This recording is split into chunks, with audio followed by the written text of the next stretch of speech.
수요예배 나오신 여러분을 환영하고 축복합니다. 함께 묵도하심으로 2020년 6월 17일 수요예배를 하나님께 올려드리겠습니다.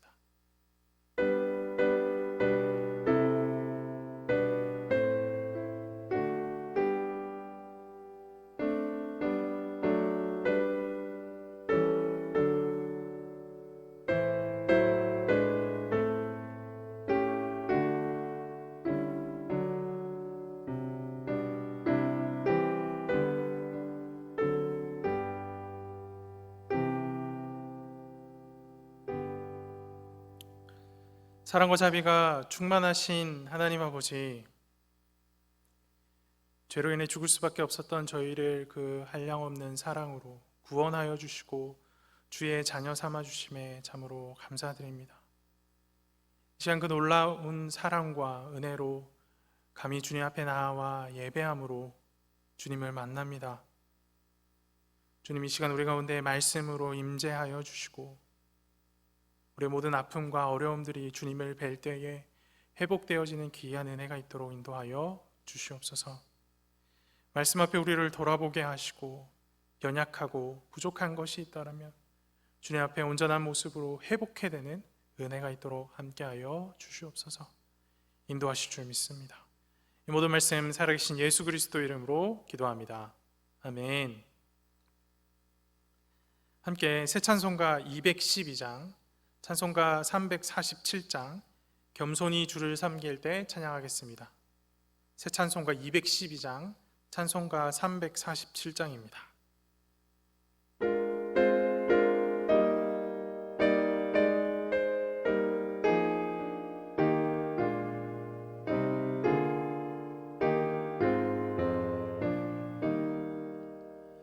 겸손히 주를 섬길 때 괴로운 일이 많으나 구주여 내게 힘주사 잘 감당하게 하소서. 인자한 말을 가지고 사람을 감화 지키며 갈 길을 잃은 무리를 잘 인도하게 하소서. 구주의 귀한 인내를 깨달아 알게 하시고 굳건한 믿음 주셔서 늘 승리하게 하소서.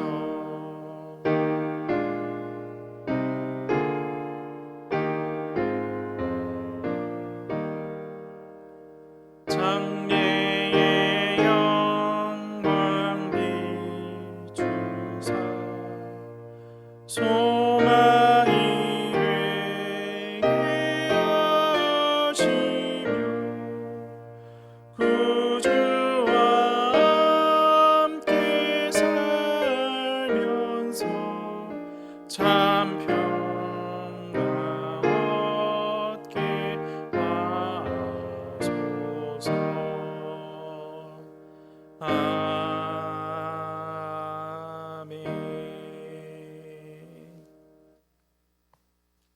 오늘 함께 보실 하나님의 말씀은 야고보서 4장 11절에서 17절까지 말씀입니다.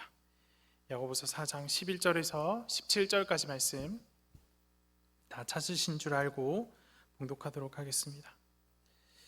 형제들아, 서로 비방하지 말라. 형제를 비방하는 자나 형제를 판단하는 자는 곧 율법을 비방하고 율법을 판단하는 것이라. 내가 만일 율법을 판단하면 율법의 준행자가 아니요 재판관이로다. 입법자와 재판관은 오직 한 분이시니 능히 구원하기도 하시며 멸하기도 하시느니라. 너는 누구이기에 이웃을 판단하느냐? 들으라. 너희 중에 말하기를 오늘이나 내일이나 우리가 어떤 도시에 가서 거기서 1년을 머물며 장사하여 이익을 보리라 하는 자들아, 내일 일을 너희가 알지 못하는도다. 너희 생명이 무엇이냐? 너희는 잠깐 보이다가 없어지는 안개니라. 너희가 도리어 말하기를 주의 뜻이면 우리가 살기도 하고 이것이나 저것을 하리라 할 것이거늘 이제도 너희가 허탄한 자랑을 하니 그러한 자랑은 다 악한 것이라. 그러므로 사람이 선을 행할 줄 알고도 행하지 아니하면 죄니라. 아멘. 오늘은 이 야고보서 4장 11절에서 17절까지 말씀과 함께 선을 행하라 라는 제목으로 말씀을 나누도록 하겠습니다. 야고보서 4장은 겸손한 자와 교만한 자에 대해 가르치고 있습니다. 겸손한 자는 하나님 앞에서 자신을 낮추는 사람이며 하나님 앞에서 자신을 낮출 때에 하나님께서 그를 높이시는 은혜를 허락하십니다. 이에 반해 교만한 자는 자신을 높이는 사람이며 하나님은 그를 대적하시고 물리치십니다. 여기까지가 4장 1절에서 10절까지의 오늘 본문 앞절까지의 내용입니다. 그리고 오늘 본문인 11절에서 17절까지의 말씀은 이 교만한 자의 모습을 더욱더 구체적으로 우리 가운데 보여주고 있습니다. 이 교만한 자들의 모습을 보임으로써 교만이 도대체 무엇인지 우리로 하여금 깨닫게 하시고 참된 겸손의 자리로 우리를 초청하십니다. 본문과 함께 교만은 무엇인지 또 그 교만의 모습이 우리에게 있지는 않은지 돌아보고 참된 겸손을 회복하는 귀한 시간이 되기를 소망합니다. 오늘 본문은 교만한 자의 두 가지 특징을 언급합니다. 첫째로 교만한 자는 형제를 비방하고 판단하는 자다라고 말을 합니다. 11절 말씀을 보십시오. 형제들아 서로 비방하지 말라. 형제를 비방하는 자나 형제를 판단하는 자는 곧 율법을 비방하고 율법을 판단하는 것이라. 내가 만일 율법을 판단하면 율법의 준행자가 아니요 재판관이로다.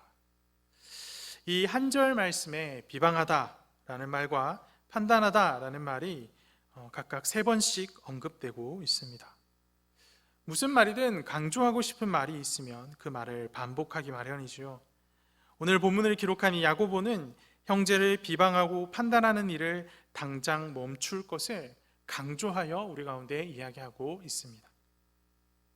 그런데 이런 종류의 권고를 듣고 나면 이상하게 우리 안에 숨겨진 이 연약함들이 스물스물 드러나고는 합니다. 서로 비방하지 말라. 형제를 비방하는 자나 형제를 판단하는 자는 율법을 비방하는 자다. 그러니 비방하거나 판단하지 말라라는 이야기를 들으면 나를 주목하여서 나에게 그런 모습이 있었는가 돌아보기보다는 이상하게 우리 주변의 사람들을 돌아보며 그래, 그 사람이 비방하는 자야, 그 사람이 판단하는 자야 라고 생각하곤 한다는 것입니다. 이것이 우리 안에 있는 연약함인 것 같습니다. 하지만 본문은 이것이 다른 사람만의 문제는 아님을 우리 가운데 분명하게 보여줍니다. 본문이 말하길 비방하지 말되 서로 비방하지 말라라고 말하고 있습니다. 비방은 어느 한 사람만의 문제가 아니라 쌍방 간에 일어나는 문제임을 우리 가운데 가르치는 겁니다. 따라서 오늘 말씀은 특정 누군가를 향해 어떤 태도를 지닌 어떤 한 사람을 향해 말하는 것이 아니라 우리 모두를 향한 말씀입니다. 우리 모두는 서로 비방하기를 멈추고 판단하기를 그쳐야 합니다. 그렇다면 우리가 서로를 비방하지 말고 판단하지 말아야 할 이유가 무엇일까요? 이 11절에서 보았던 것처럼 형제를 비방하거나 그의 형제를 비방하는 자는 율법을 비방하고 율법을 판단하는 사람이기 때문에 우리는 비방하지 말고 판단하지 말아야 합니다. 그렇다면 율법을 비방하고 율법을 판단한다라는 것은 도대체 무엇을 말하는 것일까요? 사람이 율법을 판단하고 비방한다라는 것이 과연 가능하긴 한 것일까요? 12절 말씀을 보십시오. 입법자와 재판관은 오직 한 분이시니 능히 구원하기도 하시며 멸하기도 하시느니라. 너는 누구이기에 이웃을 판단하느냐? 하나님께서 율법을 제정하셨습니다. 그러므로 하나님께서 율법의 입법자이십니다. 하나님은 자신이 제정하신 율법에 따라 재판하시는 분이십니다. 그러므로 하나님은 재판관이 되십니다. 율법은 선하신 하나님께서 만드셨고 선하신 하나님께서 재판을 위해 사용하시는 것입니다. 그것이 하나님께로부터 창조되었고 하나님께로부터 왔기 때문에 이 율법 자체는 선합니다. 그리고 선한 율법을 악한 인간이 판단한다라는 것은 사실 말이 되지 않습니다.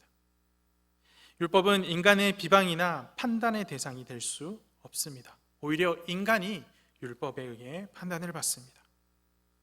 그럼에도 마치 자신이 율법을 판단하는 자리에 있는 것처럼 생각하는 사람이 있습니다. 율법을 준행하는 자가 재판관이신 하나님의 자리에 앉으려 하는 시도입니다.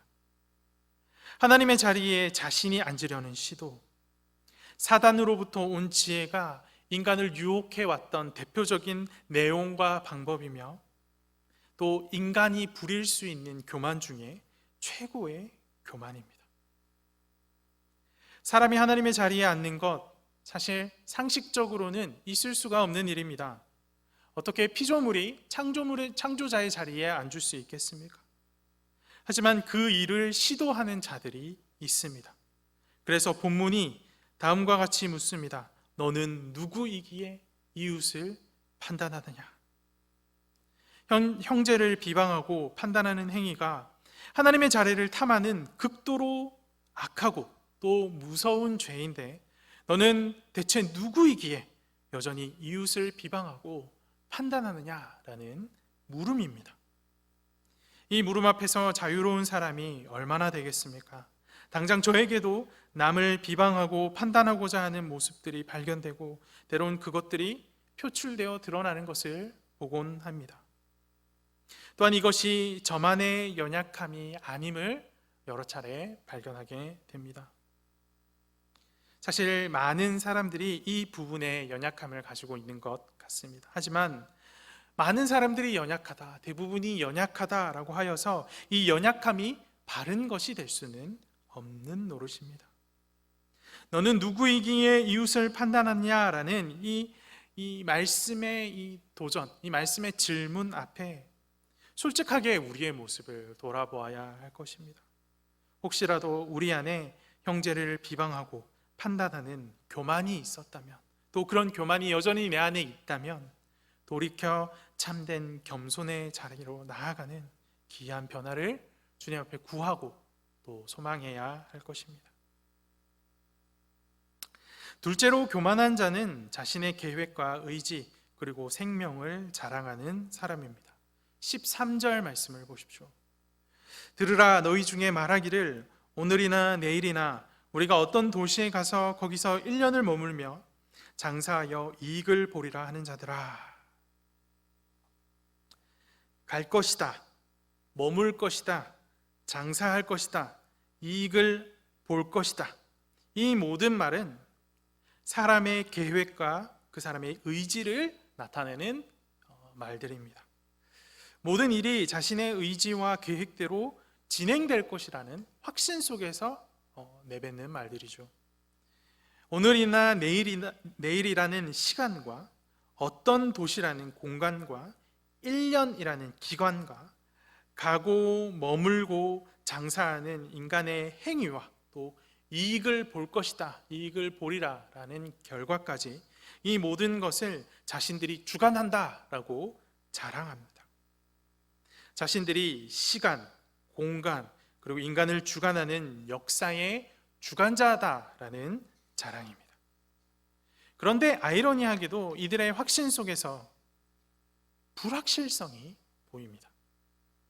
그들은 자신의 의지에 의해 시간과 장소가 결정된다라고 말하지만 오늘이나 내일, 또 이 도시나 저 도시라고 말하면서 어느 것 하나 확실한 것이 없음을 보여주고 있습니다. 어느 것 하나 장담할 수 없는 인간의 지혜와 인식의 한계를 뚜렷하게 드러내고 있는 것입니다. 그런데도 이들은 활동과 미래가 자신들의 뜻에 속한 것처럼 말하고 있습니다. 자랑하고 있습니다. 성경은 이런 자들이 교만한 자다라고 이야기합니다. 지난번 설교를 통해서 교만하다라는 단어에 부풀게 하다라는 이미지가 적용되어져 있다라는 것을 말씀드렸습니다. 이 본문의 말씀들이, 이 본문의 어떤 이 표현들이 자신의 뚜렷한 한계를 직시하면서도 마치 하나님처럼 행동하는 것을 보여줌으로 인해서 자신을 부풀리는 그 교만의 모습을 아주 잘 드러내고 있는 것 같습니다. 그리고 보면은 이들의 교만을 아주 적나라하게 파헤칩니다. 14절 말씀을 보십시오. 내일 일을 너희가 알지 못하는도다. 너희 생명이 무엇이냐? 너희는 잠깐 보이다가 없어지는 안개니라. 이처럼 교만한 자들은 내일 일을 알지 못합니다. 미래에 대해서 무지합니다. 미래는 그들에게 어떤 것도 보여주거나 또 담보해주지 않습니다. 그런데도 그들은 내일 일이 마치 자기의 의지와 뜻에 달려있는 것처럼 말하고 자랑합니다. 또한 이런 자들은 자신의 생명이 어떤 것인지 알지 못합니다. 너희의 생명이 무엇이냐라고 묻고 있죠. 그들은 마치 자신의 생명을 자신이 주장하고 있다라고 생각합니다. 그들은 오늘 내가 살고 있듯이 내일도 여전히 내가 그렇게 살 수 있을 거야 라는 확신을 가지고 있습니다. 하지만 성경이 말하길 이 모든 것이 착각이다라고 말합니다. 본문은 너희의 생명은 안개니라 라고 우리 가운데 가르칩니다. 안개는 잠시 나타났다가 해가 뜨면 곧 사라지고 맙니다. 인간의 생명도 이와 같습니다. 잠시 나타났다가 분명히 기한이 차면 사라집니다. 그런데도 이들은 마치 영원히 사는 것처럼 말하고 행동합니다. 영원히 사는 것처럼 행동하는 것, 영원히 살지 못하는 자가 그렇게 하는 것, 그것이 바로 무엇입니까? 거짓을 말하는 것입니다. 예수 그리스도를 말미암지 않고는 누구도 영원한 생명에 도달할 수 없음에도 불구하고 그들은 예수 그리스도를 통하지 않고 자기 스스로 영원한 생명을 살 수 있느냐 생각하고 말하고 있더라는 겁니다. 거짓을 말하는 것이죠. 그렇다면 이들이 왜 거짓을 말하는 것일까요? 목적이 뚜렷합니다. 교만하기 위해서입니다. 이처럼 거짓은 교만을 돕는 도구입니다. 하지만 진실은 우리를 오히려 더욱 겸손하게 만들지요. 그렇다면 여기서 진실은 무엇입니까? 생명은 안개니라가 바로 진실입니다. 안개와 같은 것도 아닙니다. 생명은 안개와 같다라고도 말하지 않고 생명은 안개다라고 말을 하고 있습니다. 생명은 바로 안개 그 자체입니다. 하나님을 떠난 우리의 존재는 바로 이 안개처럼 허무 그 자체입니다. 진실을 알면 허무를 쫓을 필요가 없게 됩니다. 진실을 알면 허무가 아니라 진리를 따르게 되지요. 15절 말씀을 보십시오. 너희가 도리어 말하기를 주의 뜻이면 우리가 살기도 하고 이것이나 저것을 하리라 할 것이거늘. 진리를 알면 주의 뜻이면 우리가 살기도 하고 이것이나 저것을 하리라 라고 고백해야 한다는 것입니다. 진리를 알면 마땅히 일이 해야 한다는 것이죠. 여기서 우리가 주목해야 해서 보아야 할 것이 바로 주의 뜻이면입니다. 주님은 뜻을 세우시고 그 뜻을 행하시는 분입니다. 오직 주님의 뜻만이 성취됩니다. 이것이 진리입니다. 주의 뜻만이 성취된다라는 사실을 알아야 거짓과 허무에 속지 않을 수 있습니다. 그런데 이렇게 이야기를 하면 간혹 이 말씀을 오해하시는 분들이 계십니다. 하나님의 뜻만 성취되는 것이라면 나는 어떤 계획도 세우지 말아야 하는 것인가? 그냥 수동적으로 주님의 뜻을 기다려야만 하는 것인가? 라고 생각하는 오해입니다. 그렇지 않습니다. 우리는 하나님의 뜻을 알기 때문에 오히려 더욱 깊게 생각하고 제대로 계획해야 합니다. 그렇다면 어떻게 하는 것이 제대로 계획하는 것일까요?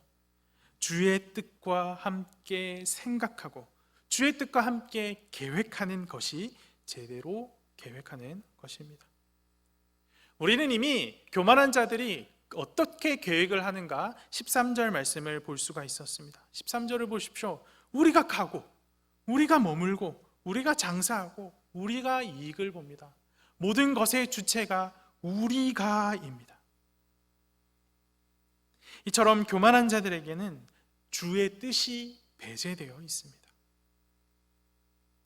하지만 사람의 계획만으로 이루어지는 것은 하나도 없지요.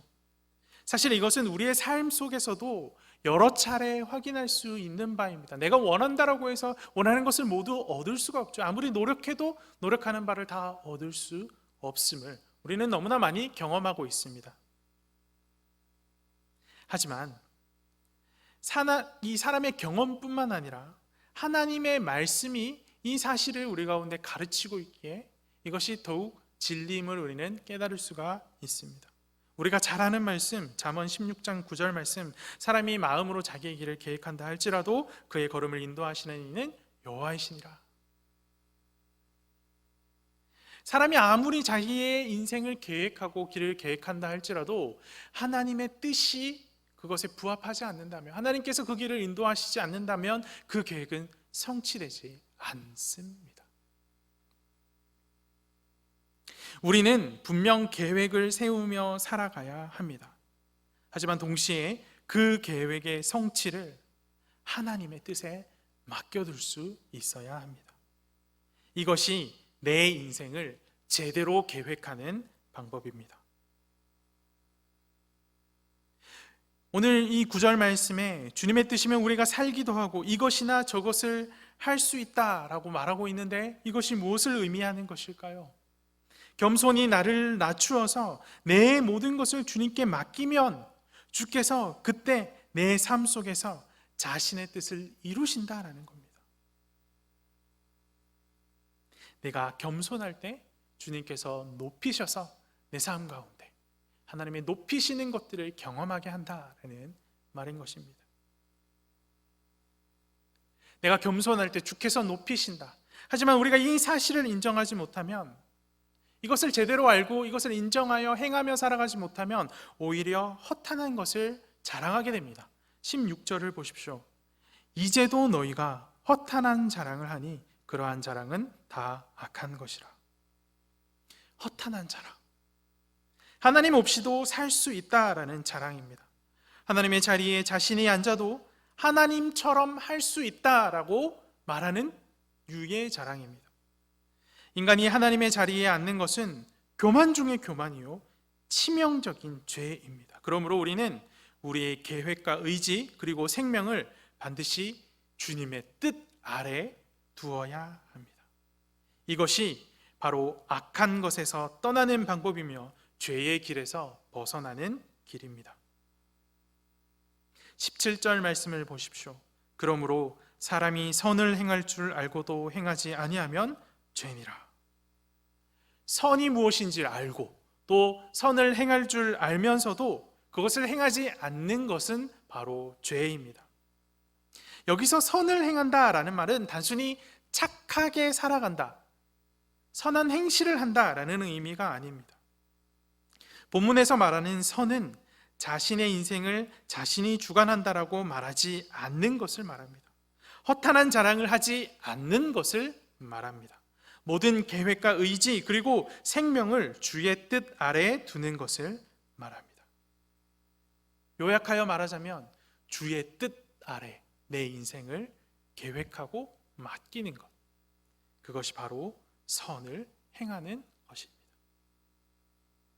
반대로 말하면 하나님의 뜻을 거부하고 하나님의 자리에 자신이 앉는 것이 바로 죄입니다. 하나님을 알고도 하나님을 인정하지 못하는 것, 하나님을 알고도 하나님을 주인으로 인정하지 않는 것, 이 모든 것이 죄임을 우리는 잊지 말아야 할 것입니다. 오늘 본문은 우리 가운데 교만한 자가 어떤 자인지 그게 두 가지로 아주 구체적으로 보여주고 있습니다. 교만한 자는 형제를 비방하고 판단하는 사람이며 자신의 계획과 의지 그리고 생명을 자랑하는 사람입니다. 사실 누군가를 비방하고 판단하는 일, 또 계획을 세우고 그 계획을 이루기 위해 노력하는 모습, 또 생명을 연장하기 위해 건강에 힘을 쓰는 이런 모습들은 사실 우리의 일상과 우리의 주변에서 매우 익숙한 것들입니다. 교만하다라는 말보다는 오히려 이런 것들을 잘 감당했을 때 너 정말 잘하고 있구나라고 칭찬하는 내용과 모습이 되기도 합니다. 오늘 말씀이 이런 모습을 그것이 교만한 것이란다, 그것이 악한 것이고 하나님의 선을 행하지 않는 것이다 라고 말하지 않고 지적하지 않는다라면 우리가 이것을 문제다라고 인식하지 못할 정도로 우리에게 참 익숙한 것들이죠.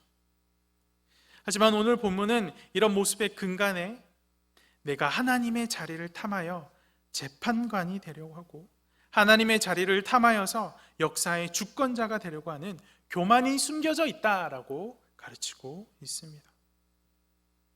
하나님의 뜻 아래에 살기 싫어하며 하나님의 뜻 아래에 있는 것을 싫어하며 오히려 하나님의 자리를 탐하는 것이다 라고 고발하고 있습니다. 그러니 선을 행하라 라고 권면을 합니다. 오늘 본문이 말했던 선이 무엇이었습니까? 내 인생을 주의 뜻 아래에 두는 것이었습니다. 안타깝게도 우리에게 익숙함에 속아 선을 행하는 것을 잊고 살아가는 모습이 점점 더 많아지는 것 같습니다. 모든 것에 하나님을 인정하고 하나님의 뜻 아래 내 인생을 두어야 함에도 불구하고 내 뜻이 하나님의 뜻보다 앞설 때가 얼마나 많았는지요. 하나님의 뜻이 무엇인지, 선이 무엇인지 명확하게 알면서도 그것을 제대로 권면하지 못한 때가 얼마나 많았는지요. 건강이란 이름으로 면죄부를 주고, 대학 입시라는 이름으로 면죄부를 주고, 시험과 취직이라는 이름으로 면죄부를 주고, 먹고 사는 문제라는 이름으로 면죄부를 주며 살아가고 있지는 않았는지요. 사랑하는 대학교의 성도 여러분, 그동안 우리는 익숙함에 속아 교만인지도 모르고 교만을 행해왔던 것 같습니다. 이제는 이 말씀과 함께 우리의 교만을 내려놓을 때입니다. 익숙함에 속아 교묘하게 숨겨져 왔던 우리 속에 만들어진 모든 교만들을 내려놓읍시다. 겸손한 태도로 주님 앞에 나아가십시다. 그때 주님께서 우리를 높이실 것입니다. 말씀을 통해 선을 행하는 것이 무엇인지 분명하게 알았으니 겸손하게 선을 행하며 살아가는 우리 모든 대학교의 성도들이 되기를 간절히 소망합니다. 함께 기도합시다.